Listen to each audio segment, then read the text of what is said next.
మన రాష్ట్ర జనాభా ఎంత? హైదరాబాద్లో ఎంతమంది ఉన్నారు, సికింద్రాబాద్లో ఎంతమంది ఉన్నారు, మీ ఊర్లో ఎంతమంది ఉన్నారు, మా ఊర్లో ఎంతమంది ఉన్నారు? ఇగో ఈ లెక్కలని చేసేది ఎవరు? జనాభా లెక్కలోళ్ళు. ఇక ఆ లెక్కల్ని పట్టుకొనే సర్కారు కూడా కొంతమంది మీద గరం గరం అయింది. మరి ఇప్పుడు అస్సలు లెక్క బయటకు వచ్చింది ఏందో చూడురి.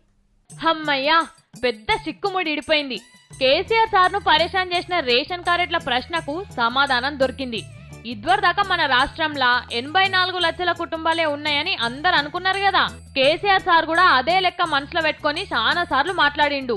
నాకు అర్థం కాదు, కుటుంబాల సంఖ్య 84 లక్షలైతే 1,07,00,000 మీద రేషన్ కార్డులు ఎట్లున్నాయి అన్నాడు సారు. దాదాపు 21 లక్షల చిల్లర, ఇంచుమించు 22 లక్షల కార్డులు అదనంగా కార్డులు. అంటే ఆ కార్డు ఎక్కడ ఉన్నట్టు, ఎందుకు ఉన్నట్టు, వాటి పర్పస్ ఏంటి, అడ్మినిస్ట్రేషన్కి ఇంతకన్నా అవమానం ఇంకోటి ఉంటుందా?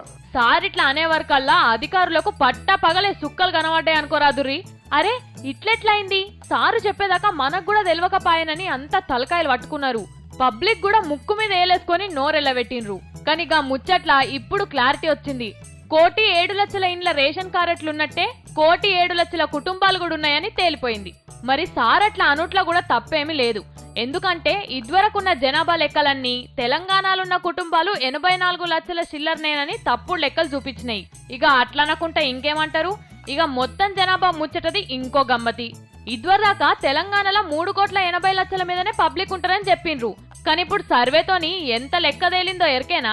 5 కోట్లకు జర్రంతా అటో ఇటో ఉన్నదట.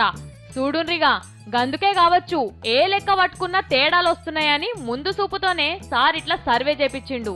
ఇక ఇప్పుడు ఎంత పబ్లిక్ ఉన్నారు, ఎన్ని కుటుంబాలు ఉన్నాయన్న ముచ్చట సాఫ్గా తెలిసింది కాబట్టి ఎవరికెంత ఖర్చు పెట్టాలన్నది సర్కారుకు తెలిసిపోతుంది కావచ్చు.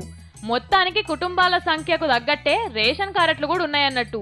అయినా ఇంకెవరు తానన్న బోగస్ కార్డులుంటే వెంటనే సర్కారోళ్ళకి ఇచ్చేస్తేనే అందరికి మంచిది.